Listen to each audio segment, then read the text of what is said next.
the latest development in Syria, let's go to Paris and speak to Wael Elkhaldy, a Middle East analyst. Many thanks for joining us, Wael. Now, why do you think the Syrian regime is so aggressively attacking eastern Aleppo now, more so than before? Do you think this has anything to do with the failed ceasefire? For such an inhuman and barbarian regime, there is no why. Always they do something for just destroying and killing people of Syria. This their mission actually in the war. But actually they want to recapture Aleppo because they want to recapture all the cities for the what they call useful Syria before the new negotiation time, so they can make more results on the ground.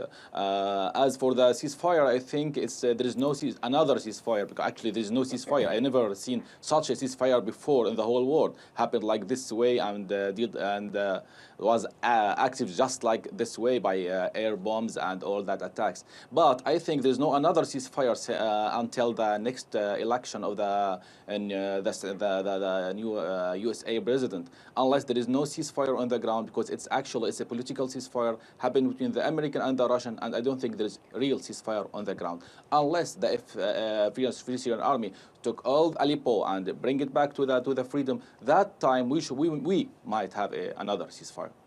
Do you think the Russians have got any influence on the Syrian regime? Well, for sure they have their influence, and they can do a lot of issues. Actually, they were doing nothing all that period, just keeping Russia destroying Syria by the hands of the regime, hands of the Iranian, and keeping this blood of path going on, just because they are doing nothing. If they want to do something, they could do it, and they can do it fast. I can do it immediately. Actually, we are waiting for someone that new election for some new president could do something in Syria and Aleppo. They can do a lot, especially in the United Nations. They can do a lot on the borders. They can make the ceasefire. They can give us a safe area to work, safe zone to work and to support those families. Actually, there is horrible issues goes in Aleppo, and it is by almost green light by the Washington. What do you make of these accusations by activists of the use of phosphorus bombs by the Syrian regime? Do you think there could be truth to that? Well, this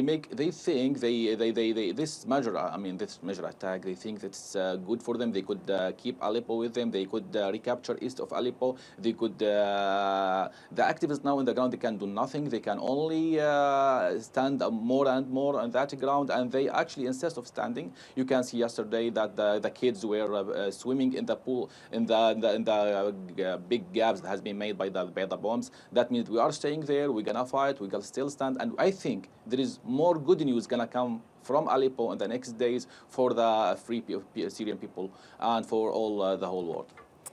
Well, is there any hope looking into the future of any sort of resolution here? I mean, under what kind of situation would there be any sort of improvement in the situation in Syria? Actually, we didn't lose the hope all of that 6 years' time. Actually, we still believe, even if he took all of Syria, we still believe that he should leave and we should fight and we should take back our lands. So we have no choice. We have no choice to go back. We have no choice. We have to keep insisting of fighting this regime, of demanding for our freedom all the time. So we have no choice. We have to keep going. And I think there is many chances, supported by several countries in this period, we can do some good issues against this regime. We will hear a new good news from Hamas soon. We will hear good news also from Aleppo soon against this barbaric regime. Okay, well, many thanks for your insight. Wael Elkhaldy, Middle East analyst, speaking to us from Paris.